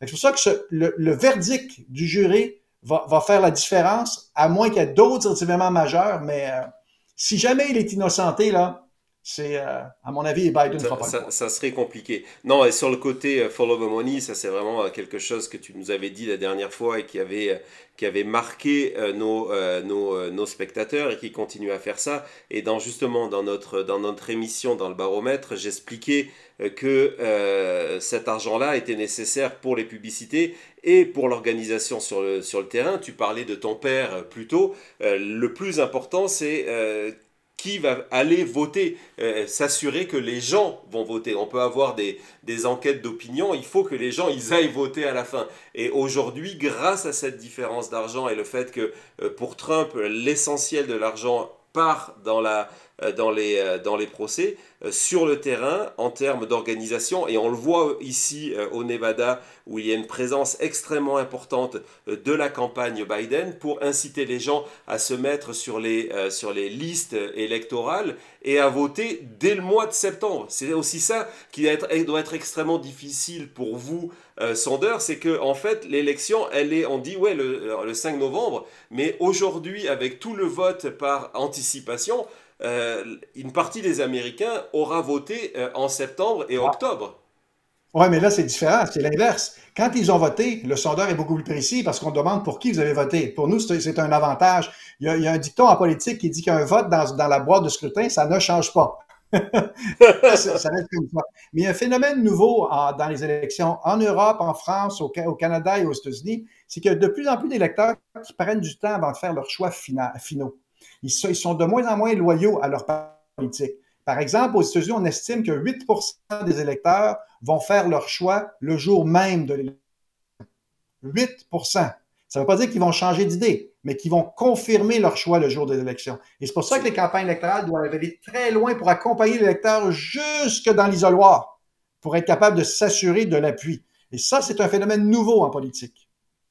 Et c'est un chiffre extrêmement important et qui du coup veut dire aussi que, on parlait tout à l'heure de la non-valeur prédictive des sondages, et elle montre, rien que ce chiffre-là montre qu'un sondage à 6 mois d'élection ne peut pas avoir cette valeur prédictive parce que on va avoir, nous on le dit depuis très longtemps ici, et c'est quelque chose qu'on expérimente, et là donc tu as donné une statistique qui est très intéressante, de dire que 8% se décident le dernier jour, et donc c'est vrai qu'aussi c'est pour ça qu'il y a tous ces efforts pour à la fois amener les lecteurs à aller voter, mais aussi pour empêcher les lecteurs d'aller voter. Ça fait partie, on fera une émission spéciale sur le sujet, ça fait partie des outils à disposition des candidats. Je vous rappelle que l'élection aux États-Unis, c'est en semaine, que ce n'est pas une journée de congé, et lorsqu'on voit ces immenses files d'attente dans certains États ou dans certains districts populaires, et on se dit, ah ben mon Dieu, c'est bien, les gens vont voter. Non, ces files d'attente, ce sont en fait les résultats de toutes ces manœuvres pour empêcher les gens d'aller voter. Et ils arrivent en voiture et se disent, non, ben, je vais pas passer ma journée là, je vais aller travailler. Donc il y a aussi cette notion-là à garder en tête. On va regarder la page, je viens de voir que ça fait, mon Dieu, ça fait plus d'une heure qu'on se parle. Le temps passe tellement vite avec toi, désolé. Jean-Marc, en tout cas, merci de ton temps. En plus, je vais prendre quelques questions. Est-ce qu'on a d'autres... tu as fait les troisièmes. On va parler très rapidement de ton avis sur les candidats indépendants qui sont non seulement Kennedy, mais vous avez aussi... vous êtes allé demander sur Jill Stein, donc la candidate écologiste, et Connor West, qui est un vert écologique, qui représente un petit peu l'intelligentsia de gauche, un peu radicale aux États-Unis. Comment tu perçois ça? Et la question à 1 million, dans l'optique que Kennedy soit là, comme tu l'as rappelé tout à l'heure, il n'est pas encore candidat sur l'ensemble du pays. Comme je l'ai rappelé, la campagne négative sur Kennedy n'a pas encore vraiment débuté. Mais comment tu vois son électorat aujourd'hui? Ben, il faut voir, pour comparer, on avait le résultat sans la présence des candidats, on avait 43-42 pour Donald Trump contre Joe Biden. Vous voyez, la présence des autres candidats, avant répartition des indécis, là, parce que ces indécis sont encore là à la droite, là, I don't know, c'est que Trump perd 2 points, mais Joe Biden, lui, en perd 4. Et donc, l'écart s'accentue entre Donald Trump et Joe Biden. Fait que Robert Kennedy a un impact négatif sur le vote de Joe Biden, plus important que celui sur Donald Trump. Et ça, c'est majeur. Les autres, c'est plutôt marginaux, les 2%, 1%, c'est plutôt marginaux. Et à la fin, à chaque élection, les Verts ont perdu des points en faveur des démocrates aux élections quand on arrive près de l'élection. Mais ça demeure que le 7% de Robert Kennedy est quand même assez majeur, là. Le seul facteur, on l'a mentionné plus tôt, c'est qu'il n'est pas sur tous les bulletins de vote. Donc, c'est encore théorique comme mesure à ce moment-ci, là. Mais ça ne fait que nuire à Joe Biden. Et le 38% qu'il a Joe Biden, William, c'est le niveau de satisfaction de la performance comme président aussi. Il a obtenu 38%. Il obtient 38%. C'est le plus faible taux des présidents américains depuis 70 ans. Justement, donc, on va voir à mesure que tu parles, on va voir c'est la dernière partie de votre enquête, c'est sur le taux de satisfaction. Donc je t'écoute et après moi je vais te donner mon avis et tu me diras ce que tu en penses. Donc vas-y. 38% de gens qui approuvent la présidence de Joe Biden, c'est plus faible que tous les présidents. Donc les Eisenhower qui avait 71% de taux d'approbation, ou même Donald Trump qui avait à sa réélection 46%. Donc je compare 6 mois avant l'élection, c'est quel était le taux de satisfaction des différents chefs. Jimmy Carter, par exemple, qui s'est fait battre, avait 39% de taux de satisfaction avant de se faire battre contre Ronald Reagan en 1980. À 38%, là, c'est vraiment dangereux pour lui, parce que tous ceux qui sont dans les environs de 38 se sont fait battre à la fin. Tout le long de notre discussion, William, il y a des choses positives. L'économie, le fait que Trump est quand même en procès, là, ça aura un impact considérable. Mais sinon, les facteurs sont quand même relativement positifs pour Donald Trump à ce moment-ci. Et c'est pour ça qu'on disait que s'il y avait élection aujourd'hui, Donald Trump serait gagnant, mais l'élection n'est que dans 6 mois. Alors justement, je voudrais te parler un petit peu de cette courbe d'indices favorables, d'opinion favorable, qui, je suis d'accord avec toi, pendant plusieurs, des dizaines d'élections précédentes, c'était peut-être l'outil le plus prédictif pour le coup d'un candidat, l'outil le plus utile pour savoir si le candidat a été réélu, et ça ne trompe pas effectivement lorsqu'on va voir des candidats comme Jimmy Carter ou comme George Herbert Bush, le père de George W. Bush. On se rend compte qu'il y a un rapport très important entre la défaite et ce taux de rejet de l'opinion américaine. Aujourd'hui, et peut-être je me trompe, de mon côté, je mets un bémol là-dessus parce que mon sentiment, c'est que le pays est tellement divisé que ce que l'on voyait avant, où les Américains plaçaient un petit peu le président au-dessus de la mêlée, et donc où on avait, par exemple, on avait des taux de 40, 45, 50%, ça ne voulait pas dire qu'il y avait 40, 45, 50% d'électeurs républicains ou démocrates, c'était juste qu'on avait une opinion le plus juste possible et la moins partisane possible sur le travail du président. Mon sentiment, surtout depuis 2016, où Trump a exacerbé cette division, c'est que l'électeur américain n'est plus capable de faire ce chemin-là, et que du coup, pour moi, c'est des courbes qui sont extrêmement partisanes. D'ailleurs, on le voit du début de la présidence, et c'est quelque chose, même si les proportions étaient un peu plus fortes, c'est quelque chose qu'on a vécu avec Trump. Trump aurait pu faire n'importe quoi. Il y avait plus d'opinions défavorables que favorables. Et la même chose, Biden peut faire n'importe quoi, peut avoir les meilleurs résultats économiques du monde, ce qui est une réalité aujourd'hui, et cette courbe-là ne change pas parce que les gens ont décidé qu'ils sont contre Biden et c'est terminé. Il n'y a plus cet effort des Américains de dire bah, tiens, on va penser en dehors de l'étiquette politique. Je ne sais pas si c'est clair, et tu penses quoi de... Ben, la réponse, c'est oui. On n'a pas le même respect envers le président qu'on avait au fil des années, et chaque élection a son histoire. On a beau avoir toutes les statistiques pour comparer d'élection en élection, là, chaque élection est différente, chaque élection a une histoire. Ça étant dit, concrètement, il y a 38% qui sont satisfaits de Joe Biden et il y a 42% qui voteraient pour lui, là, si je maintiens les indécis. Donc, il y a des gens qui vont voter Biden même s'ils sont insatisfaits. C'est vrai, mais ça fait pas des électeurs forts, ça. Ça fait pas des électeurs motivés, ça. Fait que c'est ce qui est le plus difficile derrière ça. Quelqu'un comme Bill Clinton, par exemple, était à 55% de taux de satisfaction avant sa réélection en 96. La même chose pour Barack Obama, était au-dessus de 50%. Fait qu'il y avait quand même une effervescence où il y avait un potentiel de vote de gens satisfaits du président, et il y avait certaines réserves, mais on pouvait les motiver. Dans ce cas-ci, c'est pas un facteur fort. Derrière ça, j'en ai un deuxième, par contre, c'est que les démocrates sont plus motivés à aller voter que les républicains. Et ça, c'est une surprise. Vous voyez, il y a près de 90% des démocrates qui se disent « Je suis certain que je vais aller voter ». Chez les républicains, je suis à 82%.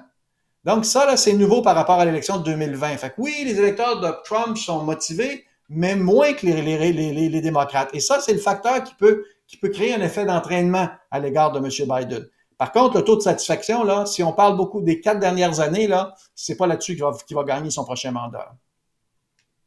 C'est clair. Et vous voyez, les courbes que vous avez, vous voyez, au minimum, c'était tombé à 31%, puis au maximum de toute sa présidence, il n'a jamais été au-dessus de 45% de taux de satisfaction. Ça confirme un peu ce que tu disais. Jamais une majorité d'Américains ont approuvé la présidence. C'est devenu tellement partisan que c'est difficile à franchir comme limite, là. Et puis finalement, effectivement, il y a eu des baisses, puis une remontée, mais on se rend compte que sur quasiment 3 ans de présidence, plus de 3 ans de présidence, les fluctuations sont mineures. On part à 41, on est aujourd'hui à 38. Donc c'est extrêmement limité. Et moi, je pense que dans le côté... Lorsque on fait un petit calcul, je pense que du côté de Biden, la stratégie, c'est de se dire ok, on va récupérer une partie des électeurs démocrates qui sont motivés à venir voter pour Biden ou contre Donald Trump. La véritable question, est-ce qu'ils sont motivés pour voter Biden ou pour voter contre Trump? Je pense que le Parti démocrate aujourd'hui est prêt à se dire on est quasiment prêt à perdre entre 30 et 40% de l'électorat hispanique qui, historiquement, de toute façon, le switch de l'électorat hispanique de républicain à démocrate est assez récent historiquement. Donc, ils sont prêts à abandonner ça en se disant, aujourd'hui, lorsqu'on regarde les primaires avec le vote sur Nikki Haley, y compris lorsqu'elle n'est pas candidate, je pense que du côté démocrate, on commence à le voir dans la communication sur le terrain, on estime qu'on peut peut-être aller récupérer 10% de l'électorat républicain et que donc ce qu'on va récupérer de l'électorat républicain, qu'on va enlever à Trump, alors est-ce qu'on va le récupérer sur Biden ou en les incitant à ne pas voter, fait la différence en faveur de Biden. Je pense que le calcul à peu près dans ces chiffres, il est là du côté démocrate, c'est d'aller chercher un électorat centriste et un électorat républicain qui n'est plus satisfait avec Donald Trump. Et c'est peut-être pour ça que ça explique aussi ce taux de motivation qui est moindre aujourd'hui chez les électeurs républicains, dont une partie rejette quand même Donald Trump. Oui, exactement, exactement. Et c'est ça le facteur à la fin, c'est que ça bouge dans l'opinion publique parce que nous, comme sondeurs, on voit le chiffre 46-45 après répartition là, pour Trump et Biden, et le mois d'après, on va voir 46-45. En dessous de ça, il y a beaucoup de mouvements d'opinion publique qui changent d'opinion. Fait qu'on voit ça comme étant quelque chose de stable, mais en réalité, les gens là ont toutes sortes de raisons pour une journée dire quelque chose, le lendemain dire autre chose. Parce qu'on sonde 330 millions d'Américains, là, on sonde une population qui est très forte, on voit peu de variations nationales. La variation qui m'a le plus surpris jusqu'à maintenant, ce sont les jeunes, qui sont très partagés entre les deux républicains et démocrates. Ça, c'est une différence par rapport à 2020, où les jeunes étaient nettement plus du côté de Joe Biden. Fait qu'il y a des variables qui favorisent Joe Biden, d'autres qui favorisent Donald Trump. C'est pour ça qu'à ce moment-ci, c'est plus difficile de voir vers quoi on s'en va. L'élection des 6 prochains mois, William, une chance que la chute est là pour suivre ça. D'ailleurs, moi, je te suis, fais pas ça, je veux que les gens le sachent, là, t'es un phare pour nous donner, dans le fond, un repère important. Les sondeurs, t'en es un, mais t'en es un aussi, là, parce que le monde va changer le 5 novembre prochain. Faut être prêt à ça. Merci en tout cas pour ton soutien. Alors j'avais promis à nos auditeurs, à nos spectateurs la possibilité de te poser quelques questions. Est-ce que tu as encore 5-10 minutes à nous donner pour qu'ils puissent te poser ces questions? Pas de problème. D'habitude, c'est le sondeur qui pose des questions. Exactement. Donc là, on va sonder le sondeur. Exactement. Je te propose, on fait juste un jingle de 30 secondes, le temps que je me resserve à boire, et on va passer à ces questions. Tu ne bouges pas, ok? À tout de suite. Parfait.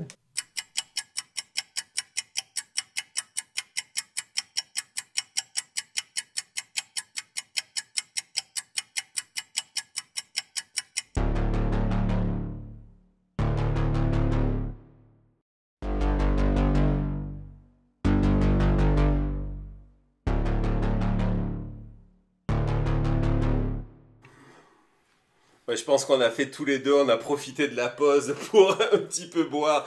Nous sommes des marathoniens, surtout toi qui es debout. Vraiment, merci encore de ton temps et de ton soutien à la chute. Tu es un de nos soutiens sur Kiss Kiss Bang Bang. Tu fais partie de notre communauté sur les chutistes. Et on organisera un moment, on va en parler, toi et moi. Tu sais qu'on a un chat Telegram. On organisera peut-être une séance de questions-réponses écrites avec des gens qui sont vraiment passionnés de ce qui se passe, mais en tout cas c'est un privilège de t'avoir vraiment, et je te remercie de ton temps. Et je pense que Thomas me disait que dans le chat sur YouTube actuellement, il y a les gens vraiment apprécient cet effort de transparence, et je crois que il est profitable à notre émission, mais il est aussi profitable à votre métier qui souvent est décrié parce que on vous met sur les épaules des fautes qui ne sont pas les vôtres. Ce n'est pas vous qui êtes responsable de l'interprétation que font les médias de vos enquêtes. On est bien d'accord? Exact. On est un peu, ce qu'on dit en Amérique, c'est qu'on est comme un ballon de football, mais le football américain, où on se passe de l'un à l'autre, on lance partout, on utilise le sondage à toutes les sauces, là. Mais qu'est-ce que vous voulez, ça fait partie du métier. Alors, avant de lancer les questions, moi j'en ai une personnelle. Tu vas aller aux conventions cette année ou pas? Ah oui, oui, je suis allé aux conventions. J'ai participé à peu près à toutes les conventions. Ce sont des moments mémorables, hein. Parce qu'au-delà des ballons qu'on voit le soir puis des événements, là, pendant la journée, là, il y a une cinquantaine d'événements où les sondeurs se réunissent, les gens de publicité se réunissent, les stratèges se réunissent. Ça nous permet de comprendre la dynamique et on vit pendant un certain nombre de jours, 3 ou 4 jours, avec tous les médias américains. L'élection de Barack Obama en 2008, là, ça a été phénoménal. Je pense que je n'ai pas dormi pendant 3 jours. Tellement que c'était allumant comme événement, là. C'est vraiment des moments importants dans ma vie, ça, ces conventions-là. Mi-juillet, les républicains au Wisconsin et mi-août, les démocrates à Chicago. Alors, je vais te mettre sur le spot, là. On pourra t'avoir à un moment 5 minutes en direct pour que tu nous fasses ton compte rendu sur le terrain. Tu penses que c'est possible? Oh, avec plaisir, il se passe toujours des choses. Moi, en 2004, à l'élection de John Kerry, j'étais au Madison Square Garden de Boston et j'ai eu la chance d'avoir une discussion avec Barack Obama avant qu'il devienne président des États-Unis. Parce qu'on a eu une discussion pour poser toutes sortes de questions et quand je lui ai demandé, il m'a demandé d'où je venais avec mon accent québécois et canadien. Là, il a dit, vous venez du Canada. Il dit, si près des États-Unis, mais si différent en termes de valeurs. Ça, c'était le début de la discussion avec Barack Obama. Il se passe toujours des événements extraordinaires.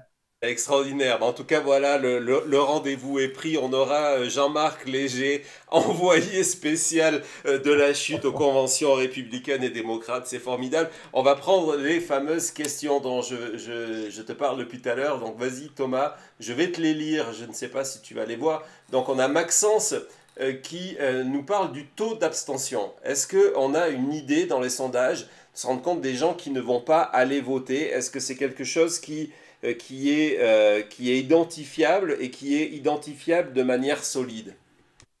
Oui, parce qu'il y a deux façons. Forcément, on pose des questions. La question, c'est est-ce que c'est certain que vous allez voter, c'est probable ou vous n'irez pas voter? Au moment où on se parle, il y a 66% des électeurs qui disent que c'est certain, 14% qui disent que c'est probable. Ça, c'est des gens probablement qui n'iront pas, mais déjà un dernier 20% qui disent qu'ils n'iront pas voter. Ça dépend aussi où ils se situent. Il y a des États clés ou d'autres. Mais ça, c'est la question qu'on pose quand on avance vers l'élection, mais je vais partager un secret, William, avec moi comme sondeur. J'ai une question que je pose dans les 2 dernières semaines qui me permet d'identifier ceux qui vont vraiment voter. Et s'il y a des spécialistes de sondage, ils vont apprendre quelque chose de nouveau. La technique canadienne que j'applique, je pose la question suivante. Où est votre lieu de votation? Et quel est le jour de l'élection? S'ils ne sont pas capables de me dire que l'élection est lundi, le 5 novembre, ça veut dire qu'ils n'iront pas voter. S'ils ne savent pas où est le lieu de votation, c'est qu'ils n'iront pas voter. Fait qu'on a toutes sortes de questions pour identifier ceux qui vont voter. Comme je dis, ceux qui ne votent pas ne sont pas intéressants pour nous, là. Fait que oui, le taux d'abstention est déjà élevé à ce moment-ci, mais aux prochaines élections, ça va dépendre un peu de la dynamique, là. Est-ce que ce sera serré jusqu'à la fin? Plus c'est serré, plus les gens vont voter. C'est intéressant de voir les outils que vous utilisez pour croiser en fait les résultats et pour essayer d'affiner le plus possible vos données. En tout cas, ouais, donc voilà, et tu viens de dire quelque chose d'extrêmement important, c'est que si et c'est peut-être pour ça qu'il y a des sondages qui sortent qui n'ont aucun sens, c'est qu'on se rend compte qu'effectivement, si les Américains pensent qu'il n'y a pas d'enjeu et que le résultat est déjà décidé d'avance, ils ne vont pas aller voter. Et en tout cas, ils votent moins. Ça leur donne une excuse supplémentaire. On a une autre question de Jean-François Roy. Peut-on comparer les sondages à 6 mois des élections en 2016, 2020 et 2024 ? Est-ce que tu les as en tête ou pas? Oui, oui. Puis ils étaient très, très prédictifs en 2016 et 2020. Ce qui est assez étonnant, parce que normalement, c'est pas prédictif. Mais les résultats donnaient 3 points d'avance pour Hillary Clinton en 2016. Et ce qui est arrivé? Le problème, c'est où ce n'était pas prédictif, c'est dans les États. Et c'est là que se joue l'élection. Donc, dans le Wisconsin, on plaçait Mme Clinton nettement en avance 6 mois à l'élection, mais même la veille du scrutin, on plaçait Mme Clinton en avance. Donc, oui, au niveau national, c'est relativement prédictif. Au niveau local, c'est autre chose. Mais ça, comme je dis, c'est à d'autres élections. Donald Trump fait face à des procès criminels. On rentre en terrain inconnu. Donc, les sondeurs, essentiellement, ce qu'on dit, là, nous, comme sondeurs, on est très bons pour mesurer le comportement d'hier. Est-ce que tu es allé acheter du café? Est-ce que tu es allé à tel restaurant? Qu'est-ce que tu as fait? Ça, on est très fort. Mesurer l'attitude d'aujourd'hui, on est relativement bon. Savoir ce qu'ils vont faire demain, on n'est pas vraiment bon.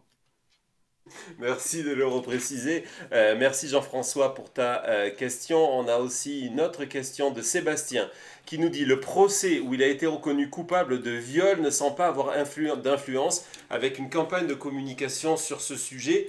Ça peut changer.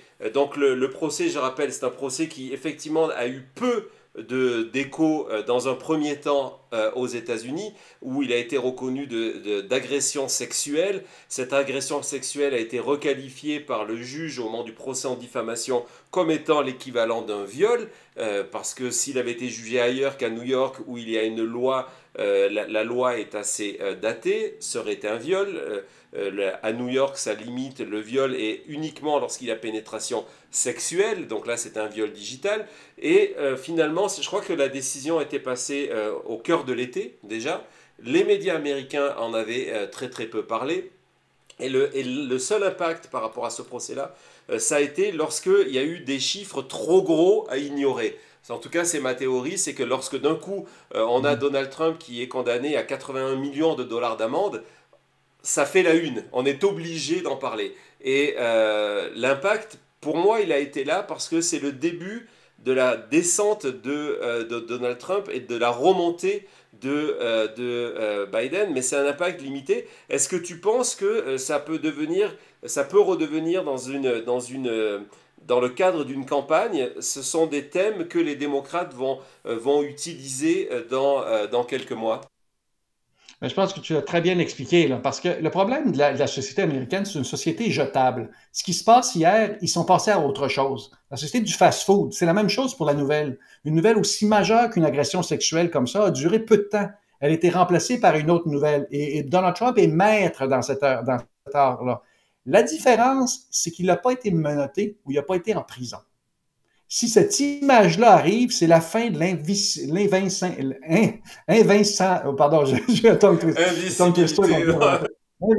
voilà, de Donald Trump. Et ça sera un moment charnière. Sans ça, là, même celui de la fraude à près de 500 millions de dollars a eu un impact mineur sur les sondages.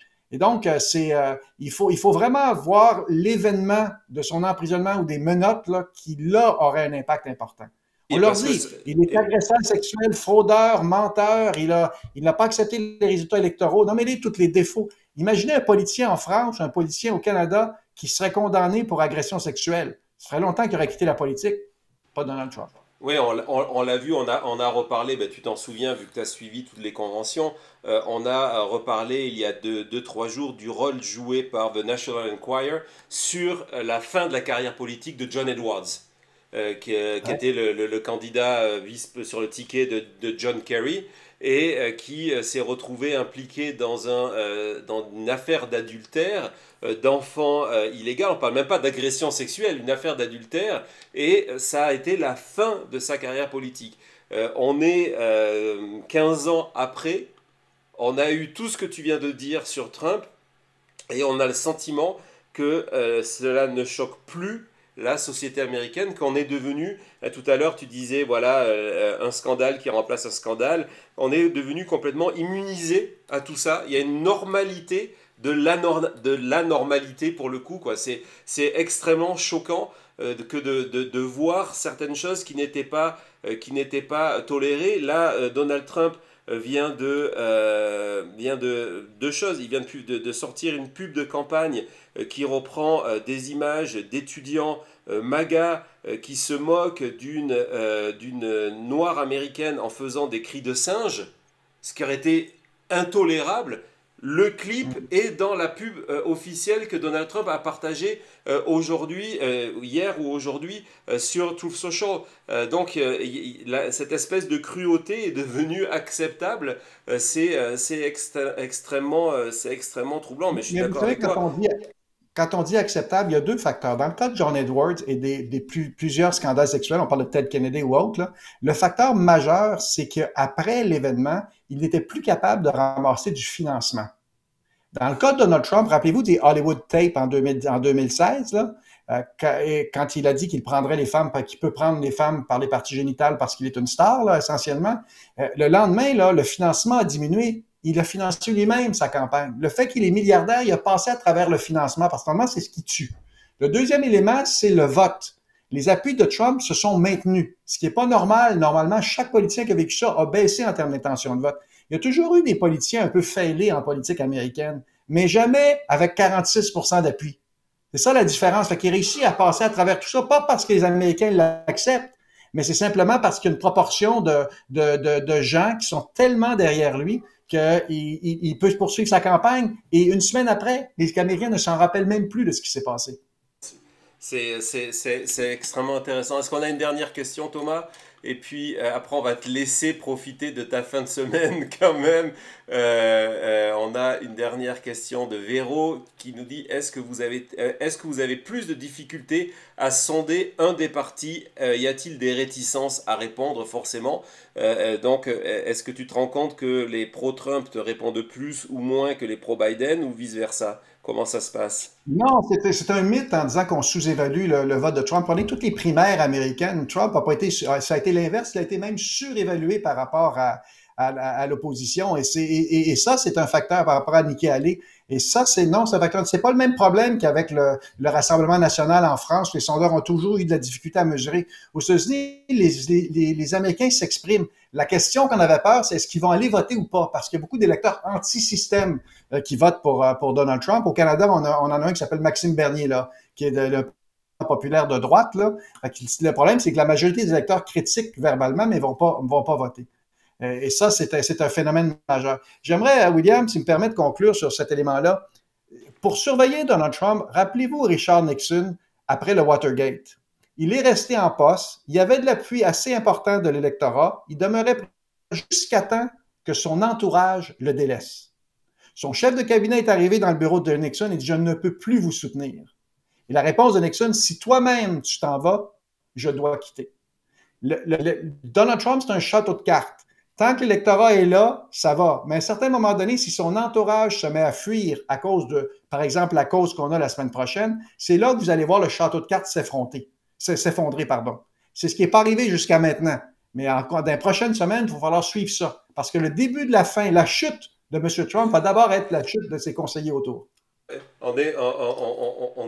suis d'accord, je suis aussi d'accord avec ça, et je pense que le jour où cette chute démarre, ça va être un soutien, une chute rapide, parce que du coup une partie de l'électorat il y a une notion en termes d'américains, c'est ce qu'on appelle le taux de permission.